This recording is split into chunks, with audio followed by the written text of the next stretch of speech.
My husband lost his memory, completely forgetting me, his 8 months pregnant wife, and rekindled his romance with his childhood sweetheart, who also comes from a wealthy family. They carried on their affection openly, without a care for anyone else, and he even pushed to divorce me. All my friends and family urged me to be patient, saying everything would be fine once his memory returned and he'd be full of regret. Yet, I signed the divorce papers without a moment's hesitation. Because I knew the truth, my husband had never lost his memory at all. My husband, Chi Muyang, was in a car accident. He's physically fine, but there's a small amount of bleeding in his brain. Before I saw him, the doctor warned me that brain bleeds can sometimes cause symptoms like dizziness or memory loss, and to be prepared. So when he woke up and asked who I was with a distant look in his eyes, I gave him a gentle smile. Muyang, I'm your wife, Shenyun. You really don't remember me at all. I gently stroked my pregnant belly, my smile growing even softer. We've been in love for 6 years, married for 2, and in just a month and a half, our baby will be here. You must be looking forward to being a father, right? Looking at my swollen belly, a flicker of guilt passed through Chi Muyang's eyes. But he shook his head firmly. Impossible. Wanwan and I grew up together, inseparable since childhood. We started dating in our first year of high school. How could there possibly be room for an outsider like you to come between us? He turned to Ju Wanwan, reaching his hands out to her. Wanwan, we've always been the ones who loved each other most, haven't we? Even during the car accident, we were together in the car, sharing the impact. We truly share joy and sorrow. Ju Wanwan smiled somewhat awkwardly, but she still tightly clasped Chi Muyang's hands in return. The midday sun filtered through the sheer curtains, filling the room with dancing motes of dust that enveloped the two figures nestled together. The hazy, soft light made the scene look like a beautiful painting. It was just like back in high school, when the two of them shared a deep, lingering kiss under a sky ablaze with sunset. While they were fooling around, I was off to the side, quietly reading my books and grinding through practice problems. If a teacher ever showed up, I'd instantly become their little tutor, covering for them. I kept up that act for a full 3 years. I was fully aware I was just a sidekick, yet I relished every moment of it. Because we were poor, and because my parents favored sons over daughters, I was denied the chance to attend high school even though I had the top score in the city's entrance exam. Fortunately, an elite private school, for the sake of its public image, had a special program to admit 10 high-achieving students from impoverished backgrounds. They offered generous scholarships and dangled the carrot of tens of thousands in rewards for college entrance exam success, which is how I managed to continue my education. Academic excellence is supposed to be a student's greatest asset, but that logic doesn't hold in an elite private school. This place is a nexus of wealth and connections. A poor kid, no matter how brilliant, is destined to become just another one of their future employees. You can imagine my situation. Under the weight of everyone's mocking, disdainful stares, I even regretted coming to high school. For a fleeting moment, I had the impulse to just run home and let my parents sell me off to some old man for a high price, anything to escape. But I was lucky. Ju Wanwan took me in. She allowed me to become her and Chi Muyang's lackey. She said the other girls were all too impressive. If they hung around her and Chi Muyang all the time, what if one of them tried to snatch him away? Someone as lowly and poor as me, no matter how beautiful, could at best be a man's plaything. No wealthy young master would ever truly care for me. I don't quite remember what I was thinking then. I only remember her giving me 10,000 yuan, my wages for 3 years of service as her maid. To many people, 10,000 yuan is a trivial sum, not worth stooping for, but I would. What are you still doing here? Chi Muyang frowned, clearly displeased. His voice pulled me back from my memories to the present. I smiled good-naturedly and said, I'll head home first then. Take good care of yourself. I then gave Ju Wanwan a nod and a smile. Wanwan, I'll have to trouble you to put in some extra effort over the next few days. A hint of pity flickered in Ju Wanwan's eyes. Shenyun, I'm sorry, Yang and I have wronged you, but I love him too much. I can't live without him. Please, let him go, will you? I turned my gaze silently towards Chi Muyang. Chi Muyang, however, was staring at my stomach, his eyes filled with hesitation. Ju Wanwan buried her face in the crook of his neck, her voice trembling with tears. Muyang, I couldn't live without you. When the accident happened, You promised me you would get a divorce and marry me. Hearing this, the hesitation faded from Chi Myung's expression. He turned to me, his voice cold. Shin-yoon, I don't know what happened between us. But I could never love you. Let's get a divorce. I almost felt like laughing. Ju Wonwan, do you truly love Chi Myung? Chi Myung, do you really not remember what happened between us? The fork in the road for the three of us came after the college entrance exam. Back then, I got into Peking University as I had hoped and received the promised 500,000 yuan reward from my school. Even though most of it was taken by my parents and younger brother, I finally had a little savings of my own. I could finally breathe freely at university. Chi Myung's academic performance was merely average, but by taking the international student route, a kind of roundabout strategy, he also managed to get into a prestigious university.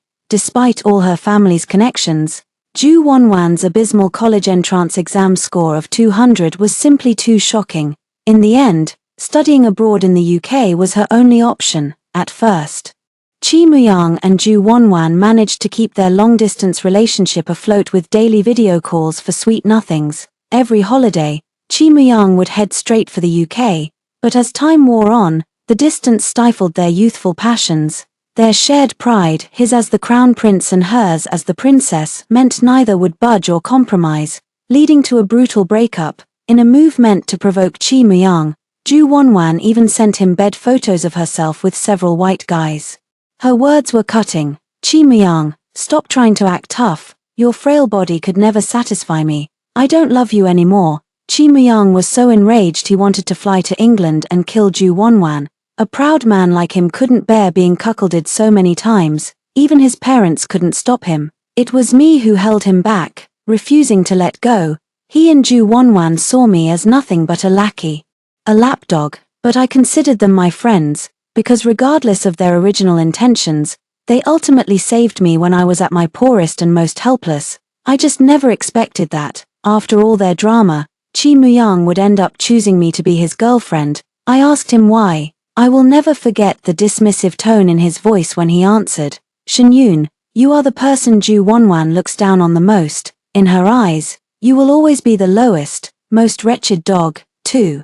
Yet I choose to love you, to cherish you. I want her to know that in my heart, she is worth less than even you. This dog, I want her to regret it for the rest of her life. Am I sad? I should be. But I nodded in agreement. The more I saw of the world, the more I realized that poverty is the hardest chasm to cross. I needed a springboard from a high starting point, and Chi Myung was the most accessible springboard. Now that he's back together with Ju Wonwan, I've been cast aside like a stray dog. It's fine, I've already secured the wealth and riches I desired most in my heart. As for love, I never held out much hope for it. Back in university, my condition for agreeing to be Chi Myung's girlfriend was a monthly allowance of 200,000. Some called it payment for selling myself, but I don't see it that way. We were a normal couple, I wasn't the other woman, and he wasn't keeping me. The allowance was just a byproduct of our relationship. The reason I asked for the money was to secure a fallback for myself. My intuition told me that once Ju Wonwan returned, I'd be the one shown the door. I got lucky. Ju Wonwan was always obsessed with the attention from handsome guys overseas. So I made a living by dating and used the money to fund my constant self-improvement and education. With money, I hired a private tutor to fix my broken English, without needing to study abroad for prestige. I mastered the posh London accent that's so admired in high society. With money, I hired private tutors for Spanish and French. I convinced Chi Myung to travel through Europe one summer, and that once provincial girl can now switch effortlessly between 3 foreign languages. With money, I took etiquette classes from renowned instructors to refine my sense of style, grooming, and social graces. With money, I could freely socialize with classmates and friends. No longer feeling insecure about not being able to afford a meal out, what put my mind most at ease was that, with money, I managed to buy my own spacious luxury apartment in the very first year after obtaining my Beijing Hukou. As for the Beijing Hukou, that was part of my plan all along. My safest bet would have been to pursue a postgraduate degree or a civil service job, but thinking of my family who were like leeches draining me dry, I abandoned the path of working within the system. Because once I went down that path, I would be bound by too many moral constraints and shackled by my family of origin for the rest of my life, but I needed a household registration, so I leveraged my Peking University degree and Chi Muyang's connections to get into a state-owned institution. I quickly obtained a Beijing hukou and then paid a penalty to resign. It was shameless, but I had no other choice, if I wanted to get rich quickly and not live in fear of my family's harassment. Starting my own business was the only way. Just as I was fully immersed in building my business and starting to see some success, nearly forgetting I even had a boyfriend named Chi Muyang, he suddenly proposed to me. Graduation season is breakup season.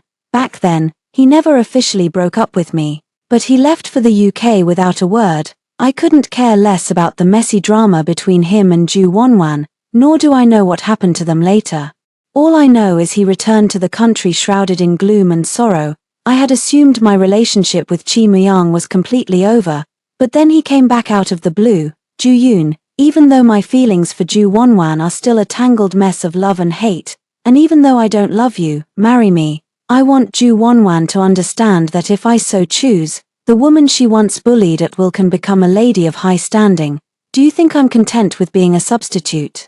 I don't know, it's a complicated feeling, hard to describe, but I wouldn't say I'm resentful about it. Even though I was accomplished enough and had many suitors at the time, I knew my own worth. Compared to the Chi family, I was still an ant to their giant tree. I needed the shelter of its shade. I married him, and it was a grand, celebrated affair. Everyone said I was marrying above my station to Chi Muyang, envying me for landing a wealthy husband. Only I knew he was, and always would be, just my boss. My in-laws are also my employers. Faced with these bosses hidden behind the facade of marriage, I naturally did everything I could to be the perfect wife and daughter-in-law. Only by doing so could I secure more resources to build and expand my own enterprise. Beneath this veneer of happiness, I have always been waiting for the moment of divorce, especially after Ju Wanwan returned to the country. I sensed their ongoing entanglement right away. It started with him not coming home at night, and then escalated into Chi Muyang's arguments with his family. Isn't it laughable that when he wanted a divorce, his first move wasn't to tell me, but to discuss it with his parents? In his eyes, I was always insignificant, not worth a single moment of his consideration. Just because I'm willing to get a divorce doesn't mean I'll quietly give up what's rightfully mine. I'm not some disposable rag for Chi Muyang and Ju Wanwan to use and discard at their whim.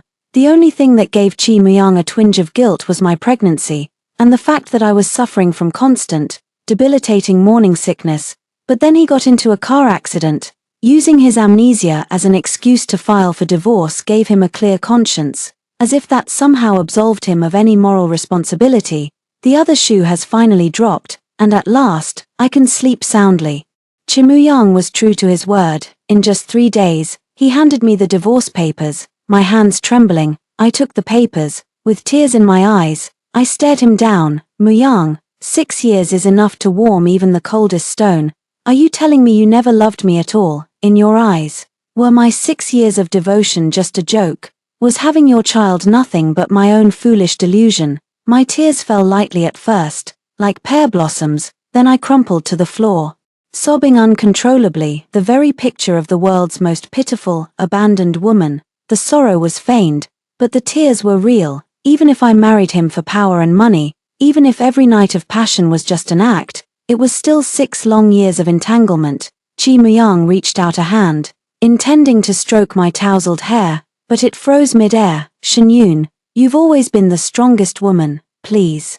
Don't cry like this. I'm sorry. You're truly wonderful, the most perfect wife and daughter-in-law anyone could ask for, but my heart has always belonged to Ju Wanwan. You know how it is. You've been with me for 6 years, but I've been waiting for her for 6 years too. You wouldn't want me to keep suffering like this, would you? I was filled with contempt inside, yet on the surface, I continued to weep pitifully. He sighed as he took the divorce papers, only to have his lawyer deliver a new set to me half a day later.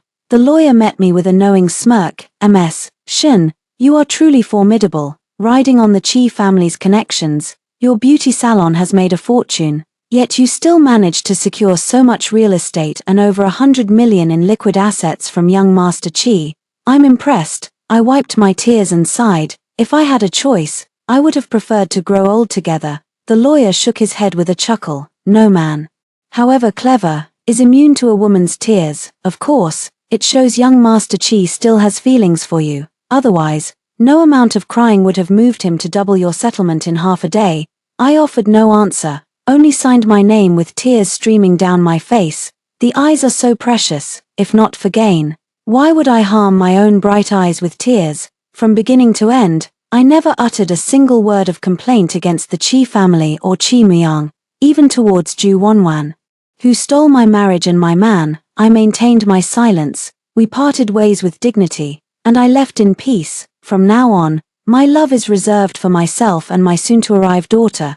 Even as my due date approaches, I'm still immersed in my career every day. My work is my greatest source of security. Over the past 2 years, I've opened 3 branches of my beauty salon across the country. While the number is modest, we operate in the luxury segment, catering exclusively to high society women and celebrities of a certain stature, which brings in a substantial income. Coming from a humble background, I fear poverty more than anyone. I am determined to create the best possible material life for myself and my daughter. Whenever I tallied my ever-growing assets, my unborn daughter would kick joyfully against my belly, as if dancing in celebration with me. I eagerly awaited her arrival. Finally, on a Saturday morning in autumn, my daughter Man announced her arrival into the world with the most resounding cry. I named her Man because I had to grow up tough and resilient out of poverty, and I hope she can grow up wild and free in abundance. 3. I do not seek romantic love, nor do I crave the affection of parents or siblings. Yet, what my heart yearns for most is genuine, heartfelt connection. From that moment on, there was finally someone in this world whom I could treat with my whole, sincere heart.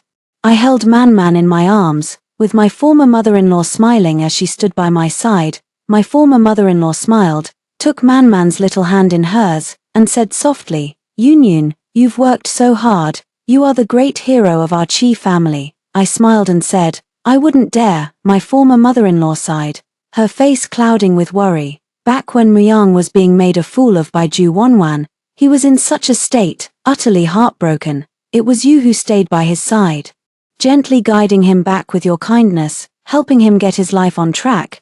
We had finally managed to get Muyang to the point where he could take over some of the company's affairs, but the moment that woman, Ju Wanwan, came back, he immediately reverted to being a lovesick fool. Every day it's just carousing and reckless behavior with her. Even getting him to stay in the country for a few days has become a distant hope.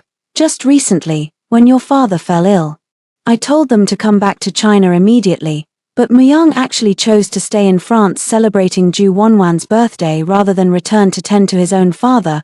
What kind of sense does that make? I told you before to be patient and hold off on the divorce, but you're still too young. You just couldn't bear it any longer. It breaks my heart. Darling, I can't stand the thought of you suffering alone out there, but don't you worry, Yunyun.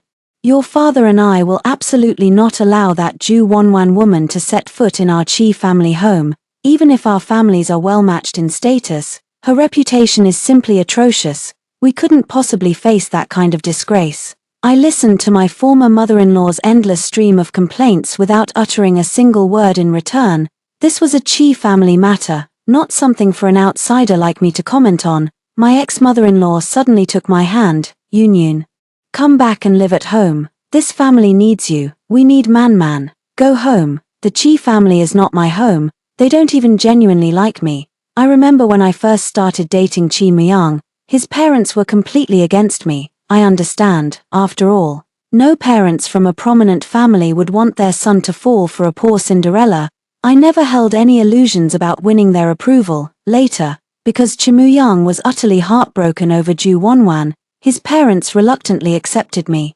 But the disdain in their eyes and the mockery in their tone are still vivid in my memory. Especially during my first New Year's celebration at their home, the entire Chi family was gathered, chatting and laughing merrily, yet they all ignored me completely. Some even went so far as to try ordering me around like a servant, deliberately trying to humiliate me. Chi Muyang had no regard for me. My former in-laws deliberately gave me the cold shoulder. Who else could I possibly rely on? Fortunately, I had long been mentally prepared. I held my composure, facing them with a calm smile so they couldn't press their advantage too aggressively. After being excluded time and again, and cleaning up Chi Myung's messes over and over, they finally grew accustomed to my presence and accepted my status as the young mistress of the Chi family. I can smile through all sorts of provocations, but I won't deliberately degrade myself. I am no longer the clown I once was. Why should I return to the Chi family to invite humiliation upon myself? Man's arrival has really slowed down the pace of my life. Money is important, but so is being there for your child. I'm dedicating more time to be with Man as she grows. I love my daughter, and my former in-laws adore her as well. My former mother-in-law originally wanted to throw a grand 1-month celebration for Man, but I refused, saying she was too young to be around so many strangers. We finally held her 100-day banquet on the actual day. I didn't invite my biological parents or younger brother, as we've long been practically estranged. I only invited my closest friends and business partners. In contrast, the Chi family made a grand affair of it, with their entire extended family and circle of friends in attendance. My former in-laws were all smiles, promptly gifting Man an entire building and a yacht named after her. Their generosity was truly impressive. I didn't refuse the gifts. While Man is my child, she's also the Chi family's first grandchild. These things are rightfully hers. Everyone, quick to sense the prevailing wind, showered the oblivious little girl with all sorts of flattery and praise. Chi Myung and Ju Wonwan hadn't been invited to the 100-day celebration, yet they arrived late. Hand in hand, dressed in a tasteful white suit, Ju Wonwan smiled and presented a set of silver jewelry. The child is still young and shouldn't be weighed down by gold or jade. This is most suitable for her. Without even a glance in her direction, the former mother-in-law had someone take the silver and toss it into the trash bin. The former mother-in-law looked at Man with a doting smile. Our Man is the Chi family's only heir. She mustn't touch such cheap trinkets, her words, dripping with insinuation, clearly labeled Ju Wonwan as low class. Ju Wonwan's face turned ashen with rage, but she couldn't make a scene. Instead, she surreptitiously gave Chi Myung's arm a sharp, vicious pinch. His ex-mother-in-law called out to her son with a laugh, "Myung, are you so overjoyed you've lost your senses? Don't just stand there. Come and hold your daughter." Chi Myung looked at the pink, delicate baby, somewhat at a loss. But the expression on his face softened considerably, even taking on a rare hint of tenderness. He raised his hands and asked with a smile, "She's so tiny, can I hold her? I don't want to hurt her." I smiled back. At over 3 months, she's easy to hold now, just don't hold her upright for too long. Try to cradle her horizontally, it's better for her spine. Oh, look, Man is smiling at you. She really likes her daddy. Chi Myung's face lit up with delight. Man has such a beautiful smile. She looks just like I did as a baby, and the way she blows little bubbles is adorable. My ex-mother-in-law chimed in playfully. But Man is much better behaved than you ever were. You used to cry so loudly it could shake the heavens. You wore out several nannies until they were on the verge of a nervous breakdown. Look at little Man, so quiet and peaceful, with those big, bright eyes always smiling. You can tell just by looking she's going to have a much more fortunate life than you. We were chatting and laughing, and to any onlooker, we would have looked like a perfectly happy family. But to Ju Wonwan, this very scene was a dagger to the heart. Forgetting all ladylike decorum, she rushed over, yanked Chi Myung behind her, and stood there as if staking her claim on the man. The moment she charged forward, I instantly scooped up the child. I would never gamble with a child's safety. Her former mother-in-law glared at Ju Wonwan. Our Chi family's celebration for our granddaughter's 100th day is for family only. What are you doing here? Ju Wonwan, accustomed to acting recklessly, pointed a finger right at her former mother-in-law's nose and snapped, "I was your son's childhood sweetheart. We were together for over a decade. Why shouldn't I be here? You adored me back then. You said I was the only one worthy of being a Chi family daughter-in-law, that I'd be like your own daughter once I married in. And look at you now, after just a few short years. Myung and I love each other so much, yet you're trying to tear us apart. What is this? The Qing dynasty? Get with the times." The former mother-in-law trembled with rage, never expecting Ju Wonwan to make such a disgraceful, loud scene. Furious, she slapped Chi Myung across the face. "Look at the kind of woman you've gotten involved with. She hasn't even married into the family yet, and she's already cursing me to my face. If she does enter this house, will she drive us to our graves? She then pressed closer to Ju Wonwan, her voice sharp. I did say those things back then. But don't you have any shame about what you did afterward? Your promiscuity abroad was scandal enough, and you even damaged your uterus so you can't have children. Is this how the Ju family raises its daughters?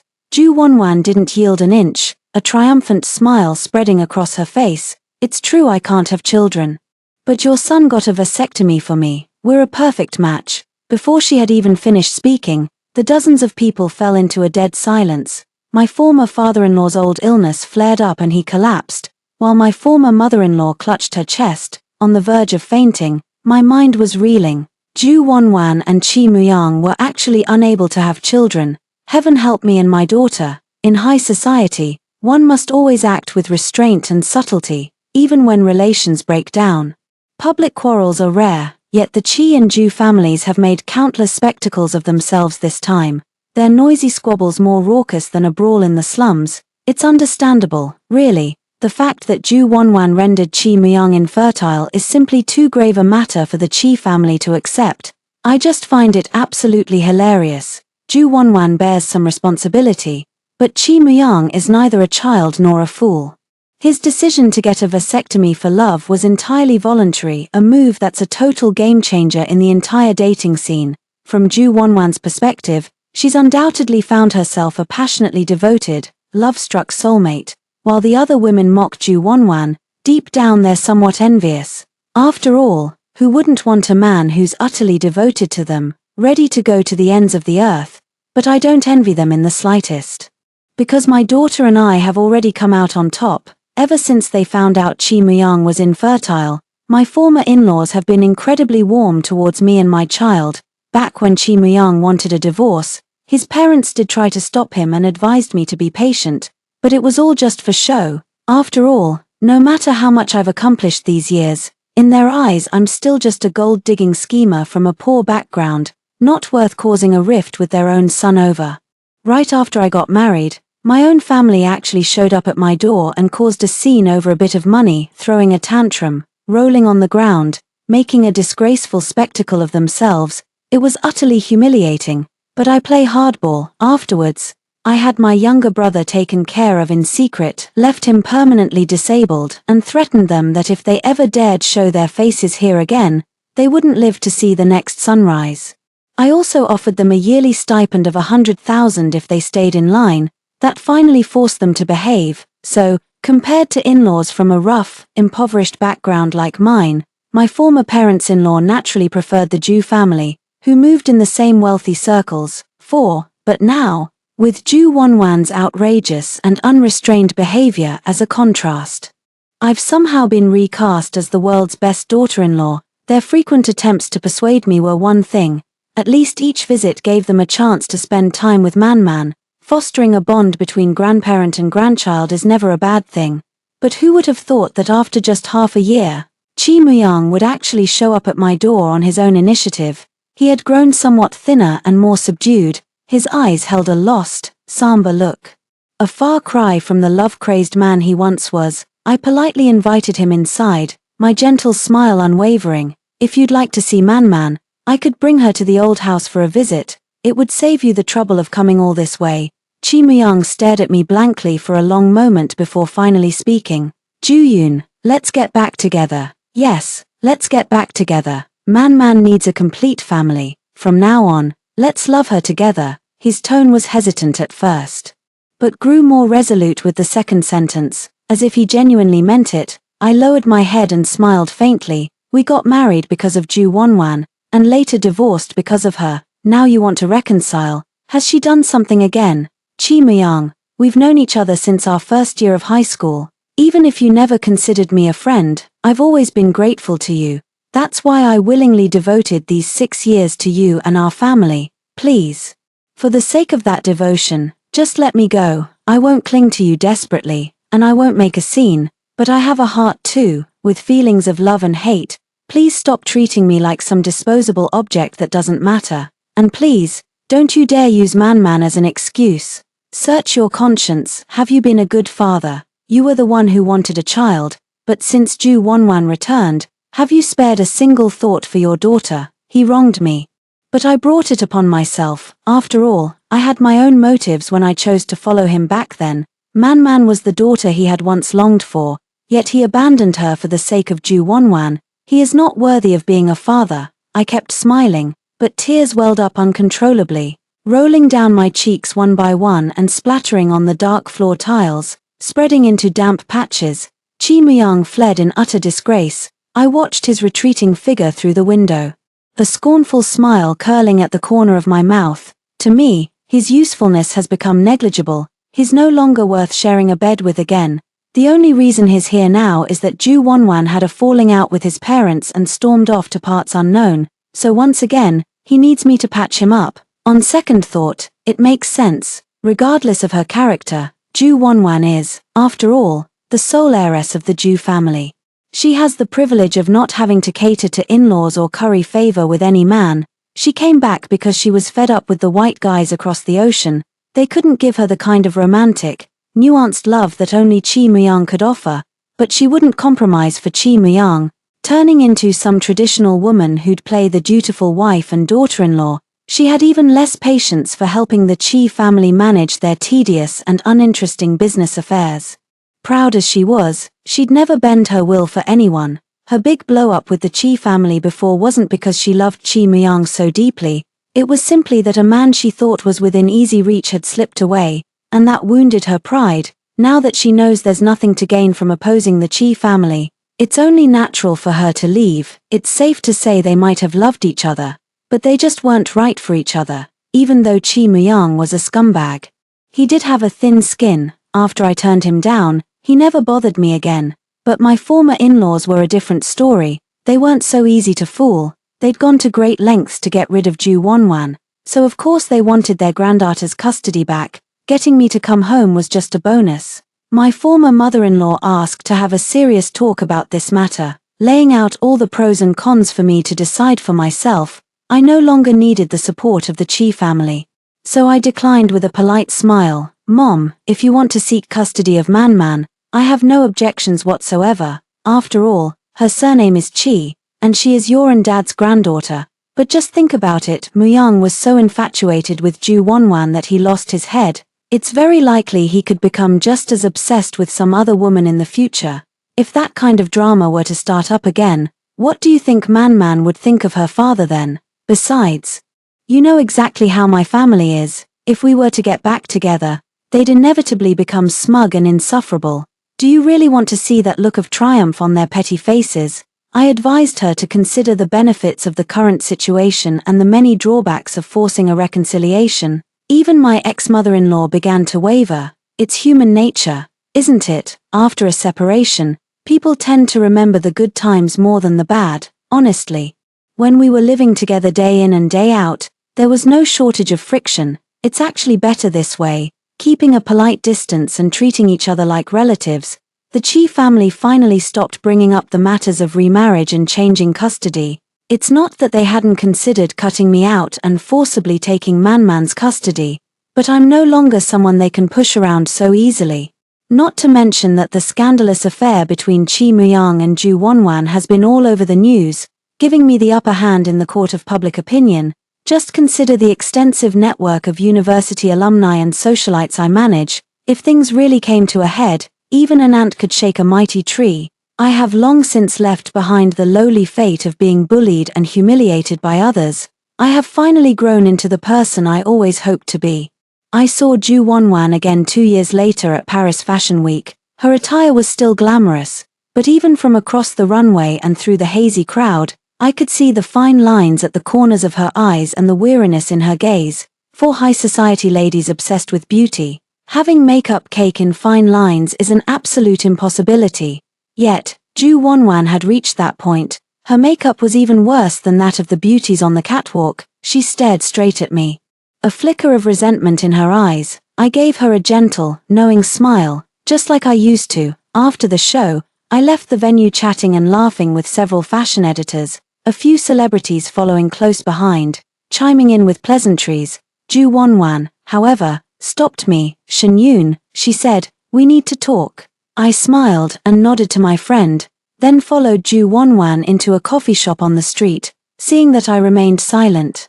She finally couldn't hold back and spoke first. Shenyun, you must be feeling quite pleased with yourself now. You were just a dog I bought for 10,000 yuan back then, and now you've transformed yourself, pretending to be some high society lady. My smile didn't waver. Wonwan, thank you for that 10,000 yuan back then. As for my current status, I earned it. Others have no right to be jealous. Ju Wonwan's eyes were venomous. You earned it. You're nothing but a shameless thing who got it by stealing a friend's man and sleeping your way to the top. I folded my hands on the table and sneered. I can't fathom why you harbor such resentment towards me. You were the one who pushed Chi Myung onto me in the first place. You were the one who stole my husband while I was still married, and you were the one who carried on day and night with my husband when I was 8 months pregnant. In every single way, it's you who wronged me, yet I've never once spoken ill of you. Ju Wonwan, have you had your fill of toying with men, or have men finally had their fill of toying with you? What brought you to this pathetic state where you can't handle the game anymore? Regardless of whether I was a nobody or a dog back then, I've climbed to the top on my own merit today. Meanwhile, you've long been on a downward spiral. Your sheer selfishness has made your parents a laughingstock in our circle. And you've even lost your drive in business. Instead of some serious self-reflection, you have the nerve to point fingers at me. How ironic is that? Looking back on high school, why did I choose to be a doormat? Because I needed money, but I needed safety even more. Those privileged, high and mighty classmates didn't just mock and give me the cold shoulder, they'd also take cruel pleasure in toying with me. What they saw as a joke was, to me, the one enduring it, pure and simple bullying. And the ringleader back then was Ju Wonwan. She relished watching me, humiliated and groveling at her feet, and I played my part all too obediently. I was so docile, so utterly unchallenging, that I earned the dubious honor of becoming her lackey. How pathetic that being her lackey was my stroke of luck. Without that role, I never would have survived those 3 years of high school. I never considered revenge. I knew the rules of this world weren't mine to write. My only choice was to swim against the current and fight like hell to become stronger. After sacrificing so much of my dignity, time, and freedom, I finally achieved it. Yet, Ju Wonwan can't even manage to stand still. In this circle, stability is the most valued asset. Even an incompetent next generation is preferable to reckless upheaval. Ju Wonwan should be grateful that her parents laid a sufficiently solid foundation for her, otherwise, she would have long since lost the standing to sit across from me as an equal. But I suspect the day she's cast out of this circle isn't far off. After returning to the country, Chi Myung was waiting at the airport. The first thing he said to me was, "Did Ju Wonwan give you a hard time again? She's always so willful. You don't have to keep indulging her." How laughable. Back in the day, he was Ju Wonwan's most devoted follower. If she'd wanted to kill someone, he would have handed her the knife and taken the blame himself. Just like in high school, whenever Ju Wonwan was in a bad mood, she'd work me like a dog until I was exhausted, and he would just smile, pull her onto his lap, praise her for doing well, and call her a little sunbeam of truth, kindness, and beauty. Brushing aside the unpleasant past, I gave a radiant smile. "No, we're all just friends catching up. But it seems she's not doing too well, and she still loves you, Myung. You should go to Paris and find her. I hope everything works out for you two, locked together forever, torturing each other." Chi Myung stared at me, momentarily lost in thought, and murmured, "Yunyun, you're completely different from the timid person you used to be. When you smile, it's like you're surrounded by a dazzling light. You look absolutely beautiful." The first time he ever complimented me was after our divorce. How utterly absurd. I lowered my gaze and said nothing. Too weary to bother with him, seeing my silence, Chi Myung drove in quiet as well. Halfway there, he suddenly spoke up again. "Yunyun, the truth is, I've long since let go of Ju Wonwan. Her love was like poison. I was scared of it. I didn't dare get close. Can't we just live a good life together from now on?" I knew that Ju Wonwan had called him countless times lately, but he hadn't answered a single one, as if he truly intended to cut all ties.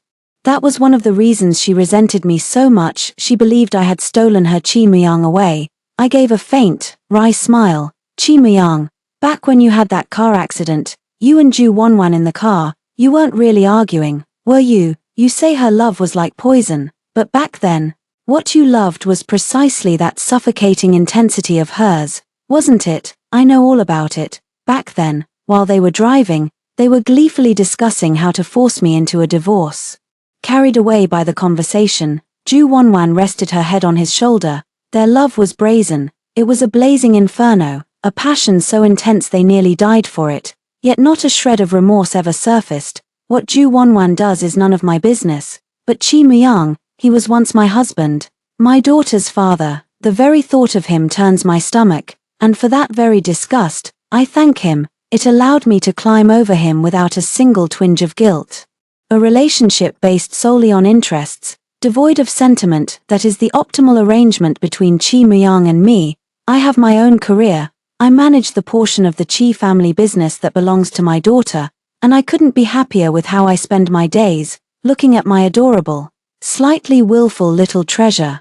I often find myself reminiscing about my own childhood. I will never forget the casual, indifferent expressions on my parents' faces as they discussed at the dinner table how much they could get for marrying me off, as if I, their daughter sitting right beside them, were nothing more than an emotionless object. I exhausted every ounce of my cunning to escape them, yet I could never shake the unease and fear buried deep within. That's why I craved money, I craved power, I craved anything that could make me stronger. Now that I have a daughter, I've finally learned that the only thing that can heal a heart riddled with scars is love itself. Every time my daughter flashes me her sweet smile, it's the best medicine for my soul. I have trodden countless thorns to wear this heavy, beautiful crown. I hope my daughter, and every girl, can hold their heads high and wear their own crown with pride. Do not be like me, who once bowed my head to the dust for a crown. Story 2. I transmigrated into the body of a vicious female supporting character. At the most down-and-out moment of the male lead, I dumped him for money. The female lead healed him and helped him make a comeback, and then I used all kinds of means to force him to get back together with me. The night before I was going to beg for reconciliation, I was hesitant. Will he really not beat me to death? The system directly pulled up the image of the male lead. At the same time, the male lead, who had grown into a decisive business tycoon, was sitting by the window. Unable to sleep because he had just heard news about me, he was holding our picture and couldn't stop crying. The system said, "See, he's head over heels in love with you." Hello, everyone. Welcome to my channel. Subscribe us to read wonderful novels every day. Now the story begins. It had been 16 years since I died unexpectedly and transmigrated into this novel. I followed the plot given by the system and conscientiously played the role of the vicious female supporting character. I deliberately got close to the male lead, Evan, and did all kinds of things for him. I lured him to fall for me little by little until he was completely infatuated. We were together for 7 years. He bought me bags, cars, a house, and the biggest diamond ring. Everyone envied me, until something happened to Evan's family, and they went bankrupt overnight. After being forced to sell and mortgage all their property, Evan wanted to find me, only to find that I had already blocked all his contact information and left the country with all the luxury goods he gave me, living a carefree life. The proud son of heaven fell into the mire, and the person he thought he loved the most also abandoned him. On that day, he almost collapsed. He couldn't believe that I would abandon him and searched for me like crazy. But all he got was a sentence, as soon as she heard that your family went bankrupt. She started packing her things and running away. The young man's thin body couldn't stop trembling, and big tears dropped on the ground one by one. He was in a sorry and down-and-out state, so when the system released a new plot, asking me to return to the country and get back together with Evan, I resisted. When I left back then, I didn't leave a single word. I broke the phone card and deleted everyone's contact. I could imagine that Evan already hated me to the core. What's more, after going through that dark period of suffering, he had now grown into a powerful figure in the business world, with decisive means and power. I, the vicious female supporting character who had deeply hurt him, would only be retaliated against by him, right? The system still insisted. Host, this is the plot. Now the male lead has been gradually healed by the female lead, and it's your turn to appear. It was simple. The male and female leads were destined not to be together easily. The vicious female supporting character was needed to stir things up. Moreover, I was chosen by the system after death. If I refused the system's task, I could only go back and continue to be dead. I was silent and did a lot of mental preparation. Finally, I found a number in the dusty classmate record book and dialed it. This is Lillian. Do you know how Evan is now? I want to see him. When Molly came to pick me up at the airport, her eyes were red. She saw me and then turned her back on me in a huff. I dragged my suitcase and trotted to her side. What's wrong? There were already tears in Molly's eyes, and she glared at me fiercely. How dare you ask? You disappeared without a word for 4 years, and the first thing you do when you come back is still for someone else. I was speechless for a moment. Molly was my best friend in this world. We were inseparable when we were in school, and after graduation. We deliberately bought houses opposite each other and visited each other every day, but in order to leave Evan completely, the system forced me to cut off contact with all relevant people, including her. I stammered for a long time and managed to say, "I'm sorry, I didn't say the reason for my departure." And Molly didn't ask much. Just on the way back by car, she seemed to hesitate for a long time before she said to me, "Evan has another girl by his side now. Do you know that?" I was stunned for a moment. In fact, the system had already told me everything about Evan in these 4 years. In order to make a comeback, he had a hard time. He struggled on his own, endured all kinds of hardships, and only then regained his current status. But because of this, he became gloomy and indifferent, not getting close to people. It was the appearance of the female lead, Reva, that healed him. She was like a little son. Evan was particularly indulgent to her and made an exception to make her his personal assistant. Their closeness was well known to everyone, but I was here to disrupt their relationship, so I just shook my head indifferently. So what if he does? Molly stared at me deeply, as if she wanted to say something, but finally didn't open her mouth. Because there was a party today, Molly directly took me there. As soon as I entered the door, I saw many familiar faces. Someone recognized me quickly. Lillian. It's really you. In fact, I had tried to leave quietly back then, but Evan's reaction was too big, so big that everyone knew I had left without a word. There were also people who wanted to contact me, but they got nothing. At this moment, seeing me suddenly, they were full of disbelief. Where have you been in these 4 years? Don't you know that Evan was almost crazy looking for you back then? George was Evan's good brother. He had always hoped that Evan and I could really be together. So he couldn't help but ask excitedly, "What have you been doing? Surely you didn't really run away just because Evan went bankrupt, right?" I looked at him and was a bit silent. When everyone said that I had abandoned Evan for money, only he said again and again that Lillian couldn't be like that. But I forced a nonchalant smile. Why not? Maybe I'm just that vicious. A sarcastic voice suddenly sounded. "You're quite self-aware." Looking up, it was George's sister, Teresa. She looked at me with disdain. "The records of you selling the things Evan gave you are still in the store. What else could it be for if not money? With such viciousness, you still have the nerve to come back. Aren't you afraid that Evan will kill you?" George wanted to stop her. "Sis." Teresa ignored him, walked up to me in high heels, and pointed her finger at my shoulder. "You left him when he was at a low ebb, and now you come back when he's at the peak. Aren't you ashamed, Lillian?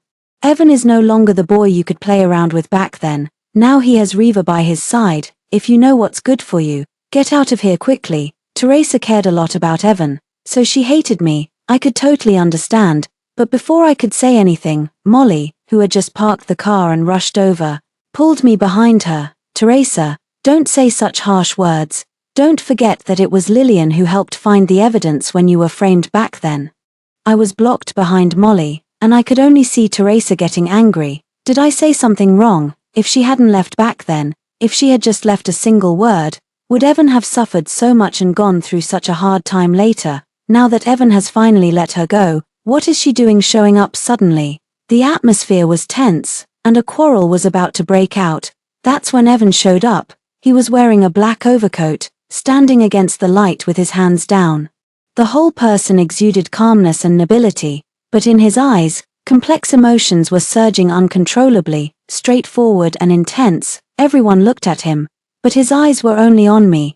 Time seemed to stand still. The system's voice suddenly appeared. "Host, the male lead is about to go on a date with the female lead. Your task is to delay and stop him, so that the male and female leads will have misunderstandings." I couldn't believe it. We just met. How can I stop him from seeing the female lead? The system ignored me, but Evan had already started walking. His gaze moved away from my face, and I felt that he would walk past me as if no one else was there in the next second, so I had to reach out my hand and block it in front of him. "Hi, Evan." His steps stopped instantly, and he turned his head to look at me, getting closer. I could feel that the emotions in his eyes were hidden and restrained. I thought there would be hatred, but it seemed not. He just looked at me quietly without saying a word, so I smiled at him. "Long time no see. I want to invite you to a meal. Do you have time now?" Evan didn't answer immediately. Teresa spoke up excitedly first. "Lillian, what on earth do you want to do? Aren't you all ready?" Before she could finish her words, Evan suddenly interrupted her. "Yes." Teresa looked at Evan in disbelief. "Yes, Evan, have you forgotten that Riva is still?" Evan interrupted her again. "I have time." He ignored the others, only looking at me, with a hidden expectation in his eyes. His tone was even a bit cautious. "Where to?" I looked up in surprise. Was it this easy? I was afraid that if I waited any longer, Evan would change his mind, but I didn't choose a restaurant in advance, so I could only blurt out the most familiar one that came to my mind. "Is FR okay?" This was the restaurant that Evan and I used to go to most often when we were in love. Even several of our anniversaries were spent there. I carefully observed Evan's reaction. He pursed his lips slightly, and some kind of emotion seemed to bloom in his eyes. "Okay," he agreed quickly. Teresa was angry and anxious. "Evan, don't be fooled by her." But she was interrupted by Evan again. "Please tell Riva to go back first for me." His tone was calm, but it contained a sense of non-refutation. Teresa was left speechless and could only glare at me angrily. "Lillian, don't think I don't know what you're up to." I pretended not to hear. The restaurant was still some distance away from here. Evan led me to the parking lot. He had changed to a new car, no longer the one I was familiar with. I casually asked, "When did you change the car?" But Evan's movements stopped instantly. His steps paused slightly, his mouth opened, and he turned his head not to look at me. The previous car was mortgaged. Only then did I suddenly remember that when Evan's family went bankrupt, Evan was almost forced to sell everything that could be sold for money, including the car we chose together. Realizing that the atmosphere was a bit off, I was about to say something. Evan's low voice came again. "Later, when I had money, I wanted to buy it back, but the owner crashed it and it couldn't be repaired." His voice got smaller and smaller until it was almost inaudible. His eyelids were also hanging low, like a child who had done something wrong. I felt inexplicably sad. After thinking for a long time, I could only say, "That's a pity." I didn't dare to look at him. Just as I was about to reach out to pull the car door, Evan's hand blocked in front of me. He slightly turned his body and blocked my way to the back seat. "Sit in the front." His eyes signaled the passenger seat. I didn't refuse. I always felt that the current Evan was different from what I had imagined. While I was trying to think, a phone rang. I glanced at it. The system started exclaiming, "Host. Stop her." Only then did I see clearly that the name on Evan's phone screen was Riva. The system said quickly, "The female lead has come to ask the male lead clearly. You need to work harder to create misunderstandings between the male and female leads. Don't let the male lead answer her call." I was originally a slow-paced person, but the system made me feel a sense of crisis as if it were a life-or-death situation. When my eyes met Evan's, my face was full of tension. He asked, "What's wrong?" I looked at him. "Can you not answer it?" Evan naturally understood what I meant in an instant, but his finger, which had just been placed on the answer button, still didn't move away. He stared into my eyes. I couldn't tell what he was thinking. The system was still shouting in my ear, "Host." Seeing that Evan didn't speak for a long time, I had to grit my teeth and add, "I don't want us to be disturbed." After saying that, I gave him a sad look. Evan's long and slender fingers instantly tensed up. They were slightly stiff in the air. After a moment of silence, he said hoarsely, "Okay." His fingertips moved slightly. He hung up Riva's phone. The system started laughing. "Host, I really have a good eye for choosing you as this vicious female supporting character. Me, it should have been a meal that I was supposed to pay for, but it was Evan who led me all the way there." In 4 years, this restaurant had hardly changed. When the receptionist saw Evan, she still asked enthusiastically, "Mr. Evan is here. Are you going to the room on the second floor?" Because I loved the food in this restaurant and liked the sea view in the private room at the edge of the second floor, Evan directly spent money to reserve that room for a long-term use, to make it convenient for me to come often. On the way upstairs, I was a bit dazed. Is that room still reserved? The waiter in front turned around and smiled to explain to me. Yes, after the lease expired 2 years ago, Mr. Even reserved the right to use it for the next 10 years. 2 years ago, wasn't that 2 years after I left? I looked at Evan in surprise, but he just looked straight ahead, and no emotion could be seen in his eyes. The waiter continued to add, however, Mr. Even used to come here alone to eat. She looked at me with a smile, her eyes seemed to be able to talk. She should be new and had never seen me before. Presumably, she thought I was Evan's girlfriend now. Evan didn't speak, neither did I. I held back until the waiter left, then I couldn't help but say, you, but as if he had expected it, he nodded before I could finish. Yeah, sometimes I suddenly really want to come here. He looked at me deeply. Didn't you say that you would eat here until you were old just for the taste? I was speechless for a moment. At that time, I really loved the food here. The first thing I did after coming back from every trip was to come here for a meal. I would say to Evan while eating, I can't imagine how miserably I'd cry if this restaurant went out of business. That night, he invested several million in this restaurant. He said with great pride that I could eat here without worry. Seeing that I didn't speak, Evan silently moved his gaze away. He stared out of the window and suddenly spoke. Have you ever thought about it? Thought about what? Evan hesitated for a few seconds. The taste of this restaurant. I was stunned for a moment. To be honest, in the early days after I left, apart from missing Evan, I missed this taste the most. I remember at the beginning, I was going crazy at the system every day. Later, for some unknown reason, I seemed to gradually get used to it. Evan's eyes were burning with eagerness. The anticipation in his eyes was almost overflowing. I thought for a while and nodded gently. Yeah, I missed it so much. Reva's sudden appearance was unexpected for both Evan and me. She pushed open the door of the private room directly, ignoring the of the staff. Her eyes were fixed firmly on Evan. It was not until the system let out a sharp beeping sound that I realized. The girl in front of me, who had specially put on a delicate full-face makeup and was wearing a beautiful little dress, was the fated female lead of Evan. Reva's eyes were both aggrieved and stubborn. Evan, I said I had something very important to tell you today. As an assistant, she could call Evan by his full name. She was probably really spoiled by his indulgence. The system shouted, Host. The female lead was originally going to confess her love to the male lead today. She was stood up, so she came here by herself. Quick, think of something. I was a bit stunned as I had never seen such a scene before. What?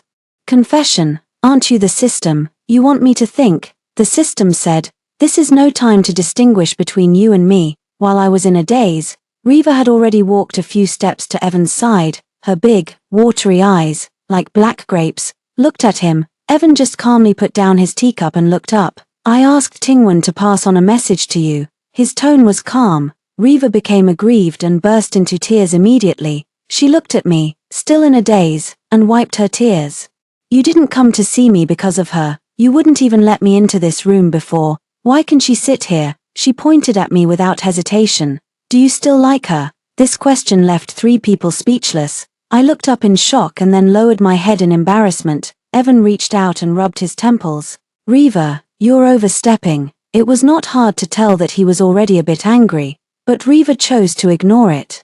The hand she pointed at me became even more straight and forceful. Evan, she dumped you for money. Have you forgotten? All she likes is your money. She's a gold digger. As the last word fell, Evan couldn't bear it any longer. He suddenly stood up and the hand that Reva had been pointing at me. It's impolite to point at others, and what you said is even more impolite. Moreover, Assistant 1, this is not working hours, it's my personal time, if you insist on disturbing. I don't mind firing you. Reva finally ran out crying. I looked at her back and twitched the corners of my mouth. System, are you sure this is the female lead? The so-called little sun-like female lead. How did she turn into a little hot pepper? The little white flower-like female lead in the novel wasn't like this either. The system urgently checked the information. It seems that there has indeed been some collapse. I pouted. I might as well be the female lead. The system didn't say anything. It seemed to be in a maintenance state. On the way back to send me home, Evan was very silent. Without the system's instructions, I didn't know what to say either. We were quiet for most of the journey. Evan suddenly spoke. "I'm sorry." I turned my head. His fingers were gripping the steering wheel tightly, and the tips of his fingers were turning white. His lips were tightly pursed. When he spoke, it seemed like a mix of unwillingness and guilt. Still got interrupted. He didn't look well. Because of Reva's intrusion, I rarely saw him like this, and my heart seemed to be tugged by something. I couldn't help but say, "She was just trying to remind you out of kindness. What if I really did dump you for money?" Suddenly, there was a sharp break. My whole body lurched forward uncontrollably. But there was no pain as expected. I looked up, only to find that Evan had reached out his hand in advance to protect my forehead. My head hit his palm, after making sure I was steady. He even reached out to rub my head. After confirming that I was okay, he looked at me and said seriously, "I have money now." I was stunned. Evan explained word by word, "If it's for money, I have it now." As he spoke, his gaze didn't move away from me for even a second. He was looking at me sincerely and earnestly, expecting my response, but I dodged his gaze. The system had warned me before. All major plot points related to the male lead must follow the script it provided. If I violated it, I would be forced offline, and someone else would take over. Therefore, even though Evan's eyes made my heart ache, I just turned my head away. Out of the corner of my eye, I saw the eager light in his eyes dim instantly. After a long time, he said in a low voice, "Sorry." I shouted frantically for the system in my heart. But there was no response. I could only see Evan's bloodless face in the rearview mirror. When I looked back again, there was a tacit silence. After sending me downstairs to Molly's house, Evan handed me a key. The keychain was a half-heart. I recognized it at a glance. It was the key to the house that Evan bought for me after I casually mentioned that I liked it when I saw an advertisement. Although the system asked me to sell all the things Evan gave me and take the money to spend abroad, but I pretended to forget about that house and secretly kept the key, hoping it could help him a little. "What's this?" I asked, puzzled. Evan stuffed the key into my palm. "You can come back and live here. No one will disturb you," he added carefully. I instinctively wanted to refuse, but when I met his pitiful eyes, I couldn't say anything. The words that came to my mouth turned into, "Thank you." Evan watched eagerly as my hand slowly closed, tightly gripping the key in my palm. There was joy in his eyes, but there was more loneliness. I went back with the keys jingling. Molly noticed them at once. She came over with a cup of yogurt. "Just reunited, and Evan gave you a house." I told her the whole story, and then she suddenly understood. "Oh, it's that house?" I asked casually. "Has he lived in it?" Molly scooped a spoonful of yogurt into her mouth. "Yes, he has. After he got rich, he's been living there. George asked him to move to a Seaview villa, but he didn't." I keenly caught the key words. "After he got rich," Molly nodded and explained. "When he first went bankrupt, he moved out of it, and then he moved back later." I frowned. I originally thought that house could help him during his difficult times, but why? I couldn't figure it out. I called the system in my heart again. This time, it finally responded. "Host, I'm here." I was furious. "Where were you just now? Do you know how helpless I was?" The system explained. "Sorry, host, I just went to submit a plot verification report to the higher-ups. The result should come out soon. Never mind the verification. What should I do about this house?" As soon as the system heard this, its cold mechanical voice seemed to get excited. "He gave you the key. Go for it. Rush to him and get back together." Me, no. Are you serious? Won't he beat me to death? The system beeped non-stop. Impossible. It directly pulled up the image of Evan for me. At the same moment, Evan had already returned to our house. He was sitting in front of the floor-to-ceiling window, holding a photo of him and me in his arms. The photo was carefully framed. As the picture zoomed in, I could see that he was looking down at the photo, crying silently. Big teardrops were falling one by one, but he seemed not to notice. He just stared at the photo in a daze. The system said word by word, "See, he's head over heels in love with you." I looked at Evan in the picture, pale and vulnerable. This was a Evan I had never seen before. My heart suddenly ached. I felt a bit unwilling. Why could I only be the vicious female supporting character in his story? Urged by the system, the next day, I went to find Evan, of course, not in a straightforward way. I waited until dusk fell before starting to wander around the neighborhood. The face recognition system in the community still had my information. I tried to scan my face, and surprisingly, I got in. The security guard stuck his head out. "Hey, Miss Yi, you're back from your trip abroad." I was stunned. "Trip?" The security guard nodded. "Yeah, isn't that what your husband said? Because Evan and I were always together." The security guard had long taken our relationship as that of a couple. "But, a trip?" I quickly asked. "What did he say?" The security guard scratched his head, trying to recall. "I asked him why I hadn't seen you for so long, and he said you went on a trip abroad and he didn't know when you'd be back after that." He added mysteriously, "But don't think he doesn't care about you. You used to love buying flowers, right?" Since he didn't know when you'd come back, he would bring a flower home every day, for fear that you wouldn't receive one on the day you came back, and he buys gifts for every festival. Every time I see him carrying a big box into the house, although I don't know how he's going to give them away. I didn't ask, but your husband really misses you." I listened blankly as the security guard chattered on. Only then did I realize something belatedly. "Evan, he seemed to have been waiting for me to come back," the system said with satisfaction. "Truly worthy of being the male lead, a perfect man." I ignored it. He wasn't my male lead anyway. I just buried my head and walked forward along the familiar path. When I came to my senses, I was already standing in front of the house. The system called me. "Host, don't be in a daze, you're on a mission now." I was just about to respond when the door in front of me suddenly opened. Evan, who had his eyes downcast, casually turned his head. The moment he saw me, the gloomy look in his eyes, as thick as ink, suddenly dissipated. He unconsciously clenched his fists. After waiting for a moment, he tentatively said softly, "Lillian, are you willing to come back?" I followed Evan into the house, only to find that it was exactly the same as when I left 4 years ago.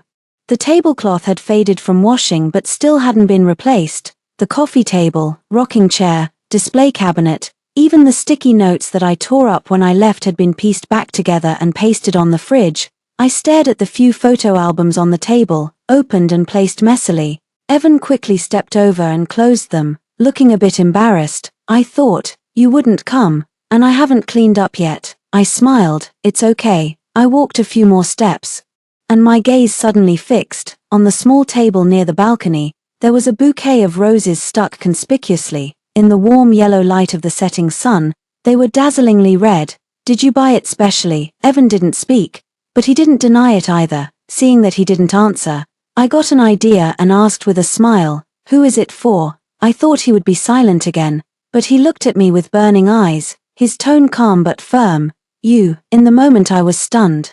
He had quickly walked to my side, his eyes eager. "It's for you. There's no one else." He spoke faster than usual, as if he was eager to defend something. I couldn't help laughing. "Is there anything else?" The way Evan looked at me suddenly changed. It was as if he was saying, "How did you know?" I just winked at him. He smiled helplessly, walked to a corner, and opened the door. "I can't hide it from you. This room was originally a storage room." The originally stacked sundries had been moved away by him, replaced by several neatly arranged cabinets. Inside each cabinet were neatly placed gift boxes of various sizes, carefully wrapped. On the top of each box was a card, densely written with words, "Lillian, I couldn't buy you a diamond this time. I cut a few raw stones myself and made them into necklaces. I don't know if you'll like them. If you don't, just throw them away. Lillian, happy birthday. Did you have a good birthday this year? Lillian, I'm back in our home. Everyone congratulated me on moving in, but I always feel that you should be by my side. Lillian, there's a new flavor of the cookies you like. I want to give them to you, but I don't know how to send them. Will you get cravings when you're out alone? Lillian, the moon is very round tonight. I miss you." I was flipping through them in front when my hand suddenly stopped. I stood there, motionless. Evan, who had been following me, quickly stepped forward. "What's wrong?" The moment he leaned over to check, I pecked him on the cheek. Evan was stunned for a few seconds. After realizing what had happened, his cheeks slowly turned red. He gently raised his hand and gently stroked the place where I had kissed him. There were many emotions flickering in his eyes. When I tiptoed to do something more daring, the system suddenly started shouting, "Host, host, wait a moment." I almost lost my nerve, but I still asked patiently, "What?" The system's voice was more urgent than ever before. "The plot verification report I submitted last time has come out. The report shows that there has been a collapse in the plot of the male and female leads in this world. The love progress between the male and female leads is now less than 5%. I was a bit slow to react. Then how could you say that Evan has been healed by the female lead? It's like this. When the plot develops to a certain extent, we will conduct a comprehensive inspection. The inspection at that time showed that the male lead's aloofness value was less than 10%. We thought he was cured, but after checking the files, we found that he had never turned dark. I was confused. What do you mean? It means that although the host's departure caused harm to the male lead, it didn't change his nature. Naturally, the female lead couldn't cure him, which led to the stagnation of the relationship progress between the male and female leads. Vaguely, I had a bad premonition. Sure enough, the next second, I heard the system say, "So, host, your task has now changed. You need to hurt the male lead again and make him turn dark, so as to give the female lead a chance to cure him and repair the world's plot." There was a clear sound of metal colliding. The key that was originally tightly held in my hand fell to the ground. Evan immediately became anxious. "What's wrong?" He held my shoulders. "Why do you look so pale?" I shook my head at him with a bitter smile. "System, aren't you being a bit vicious?" The system was also apologetic. "Sorry, host. I know this is excessive, but this is an arrangement from above." I felt a bit dizzy. Evan's palm firmly supported me, preventing me from losing my balance. "So what's my next script?" The system was silent for a moment. "Use your feelings to deceive the male lead and take away all his property, then leave for abroad again, making the male lead completely disheartened. But don't worry, host. The female lead will recover the part of the property that you haven't had time to transfer 3 months later, and then help the male lead start a new business with this money. The male lead will soon be able to live a good life again." The system tried hard to prove the perfection of the new script. Just like 4 years ago, when it seriously asked me to leave Evan, I moved into our old home. Evan kept asking me why my face suddenly turned bad. I said it was hypoglycemia. The next day, he invited a family doctor to give me a full body checkup. The conclusion was that I was healthy. The only problem was that I had a stiff neck because I didn't sleep well last night. Only then did he visibly relax. I was lying on the sofa, watching the doctor leave. Suddenly, a pair of warm palms covered the back of my neck. Evan lowered his head and carefully massaged the several positions pointed out by the doctor just now. "Didn't sleep well. Is it because you're not used to it?" I shook my head. I turned over and put my arm around Evan's neck. Evan's ears immediately turned red. I was almost close to his neck. "No, I was just thinking. Was it very difficult for you to start a new business at that time?" He could be said to have nothing, yet he still returned to the peak in just a few years. The hardships he endured were imaginable. Evan just smiled. "I thought that if you came back, I couldn't still be a poor guy. How could I be worthy of you then? But I couldn't help thinking about you all the time. So I moved out for a while and traveled around. Only by earning money could I come back and think about you properly." He said it very simply, even casually. But I couldn't help my nose from getting sour. Evan buried his head in my hair, gently closed his eyes, and his face showed endless attachment. "And then, you really came back." The corners of his eyes were slightly red, with a patter. The wetness spread on the back of my hand. His fine eyelashes were trembling slightly. I clenched the corner of my clothes, not daring to look at him. "Since I moved back, Evan has fulfilled all my requests. The cloakroom that was emptied by me 4 years ago was filled with the most popular luxury brands of the season in just a few days. I deliberately said I didn't like them. He directly stuffed the bank card to me. Then buy something you like yourself. The password is your birthday." I tentatively checked the balance in the card. Unexpectedly, the string of numbers was as long as my phone number. "Could this be all your family property?" I asked casually. Evan answered seriously, "Yes.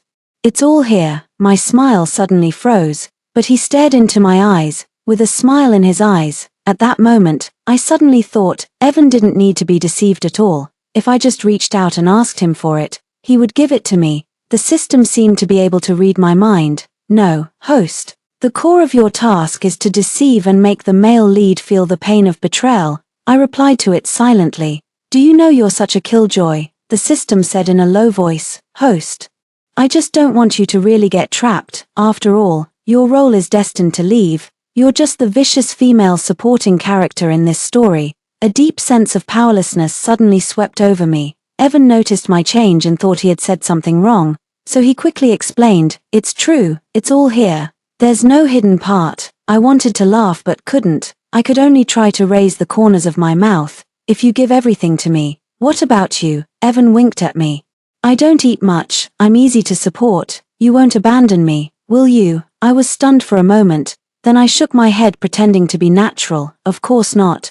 But, to prevent you from going back on your word, I still want more." Evan gave me the key to the safe where he kept his certificates and seals. When he let go, he was still smiling. "I thought you weren't interested in these. Before, I hated keeping these cumbersome certificates the most. I always thought I might lose them easily.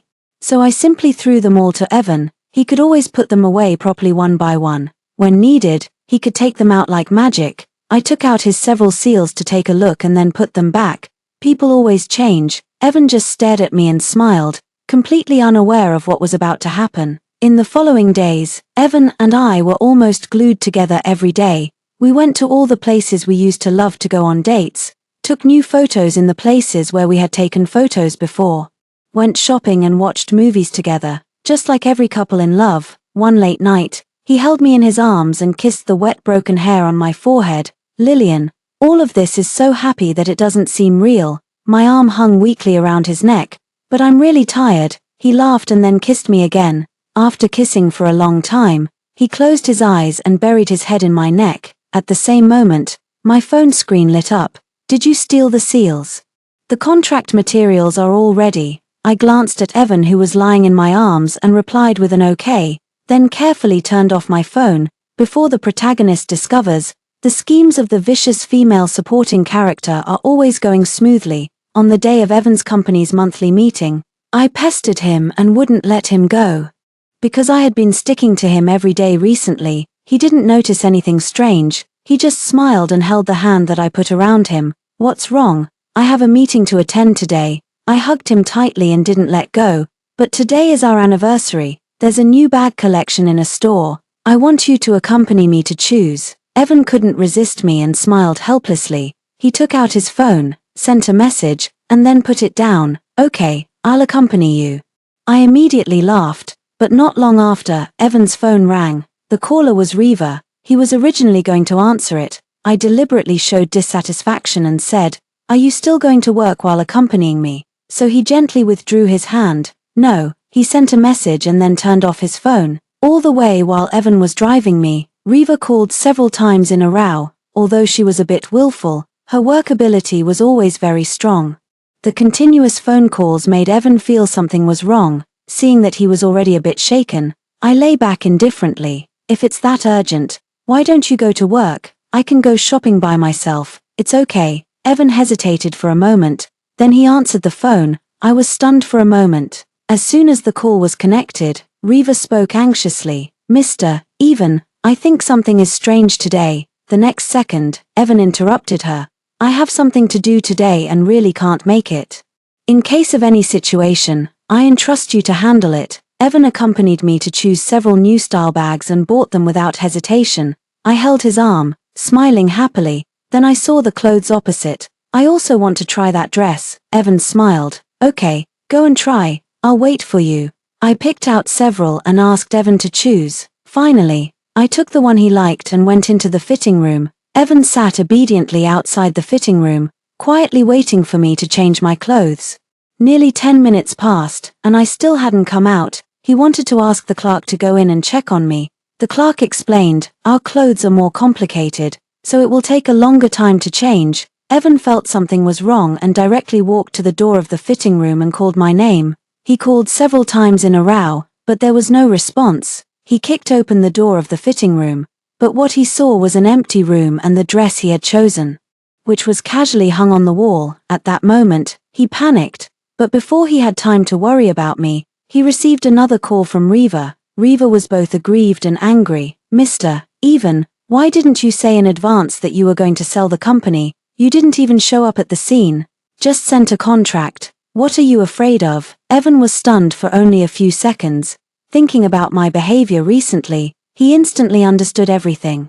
He rushed into the fitting room and rummaged through the dress. Sure enough, there was a letter in the dress. He held the thin envelope, and his eyes gradually turned red. I entered the fitting room and then left through the prearranged passage. When I arrived at the airport, I was still in a daze. The system was very happy. Congratulations, host, you've successfully completed the task again. Now, let's conduct a test on the male lead, and then we can complete this part of the plot. I remained silent and didn't respond to it. After passing through the security channel, the system's test results also came out. Its voice had a rising tone. Test results. Why is the value still so low? What's going on? You sold his company behind his back. The system angrily pulled up the image of the male lead. I have to see what this love-struck guy is doing. Evan was still sitting in the position where he had waited for me just now. As the picture zoomed in, it was found that his eyes were red, and tears were streaming down in big drops as if they were free. The tears fell on the letter in his hand. He was so afraid of wetting the paper that he hurriedly wiped them away. On the letter paper, I had secretly written words when the system was charging and on standby. Sorry, Evan, I lied to you again. You're such a fool. You don't even know when you're being sold. I've never told you that there's something on me called the system. I have to complete its tasks, follow the plot it arranges, and play the role of the vicious female supporting character in your story. This time, it asked me to use our relationship to cheat you out of all your money. If I don't complete it, the punishment is that I'll never be able to see you again. But since I saw you again, I suddenly thought that rather than hurting you again and again without you knowing that I love you until you die, I'd rather confess my feelings and then never see you again. So this time, I want to choose you. The seal for selling the company is fake. I didn't touch the real one. You can take it to compare with them. This is a lesson for you. Don't give away all you have so easily again. Evan, I love you. And then, goodbye. A drop of water fell on the final signature. The system almost muted. It exclaimed, "Host, are you crazy?" I just sat quietly, waiting for the system's punishment. The system was in a complete breakdown. It's over. Everything is over. Now the plot of the story is completely messed up. Host, you're finished, and I'm finished too. While panicking, it started to be forced to detect various indicators of this plot world. But the difference was that this time, I could also see the detection page. The largest line of words was plot story completion degree, and the indicator kept rising. It quickly jumped from 30% to 80%. The virtual image of the system suddenly became blurred, like an old light bulb. It flickered in front of me. I stared blankly at all this. The plot story completion degree indicator soared to 90%. The system started shouting in pain, "What's going on? What's wrong with me?" I was confused and watched as the two-word system floating above its head cracked little by little. The broken strokes floated again and recombined in the air. Finally, above its head, it became 4 words, "Vicious system." I was a bit dumbfounded. Several light spots flew to my head. They became the 2 words female lead and melted into the top of my head and disappeared. Another electronic laughter, even more powerful than the system's voice, came. Hee hee. The male and female leads who love each other deeply were separated by the vicious system. After they reunited, the female lead bravely fought against the vicious system for love. Isn't this story much more interesting than the original one? The system couldn't believe it. "Leader, you didn't tell me like this before." That voice gradually faded away. Anyway, the original plot couldn't go on either.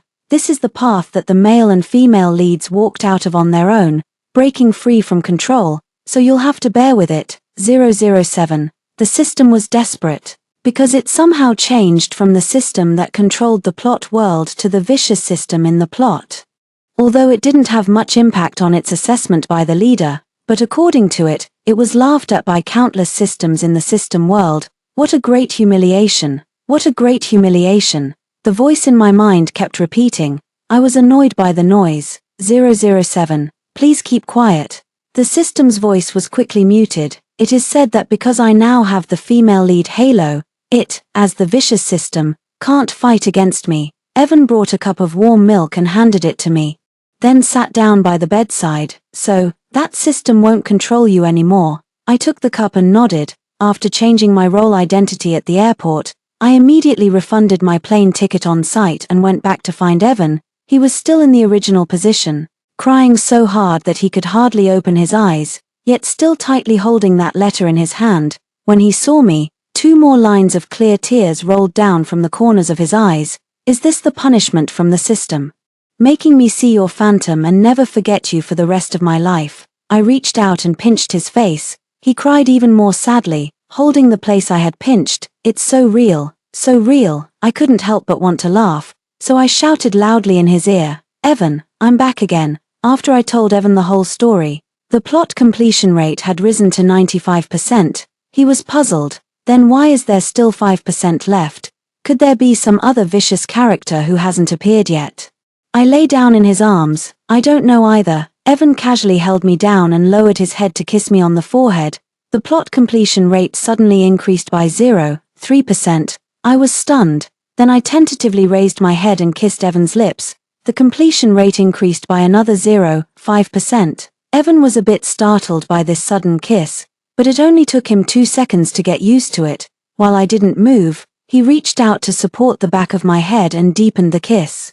Our lips and teeth intertwined, and our breaths mingled. I was so kissed that my legs went weak. The completion rate increased by another 1%. When Evan reluctantly let go of my lips, I told him about this. He thought for a moment. Suddenly, he turned over and pinned me down. I was shocked. What are you doing? He looked serious. I know how to complete the plot. We need to do this to make it increase faster. His long hand gently reached under my skirt, feeling his fingertips slide across my body. My face instantly turned red. Later, I could barely stand steadily, but the plot completion rate got stuck at 99%. Evan was not willing to give up and pulled me to continue. Only then did the system appear. Host, unless you two die of old age, the plot won't be fully completed. I was exhausted. Why didn't you say so earlier? The system's voice was gloomy. Because I'm the vicious system.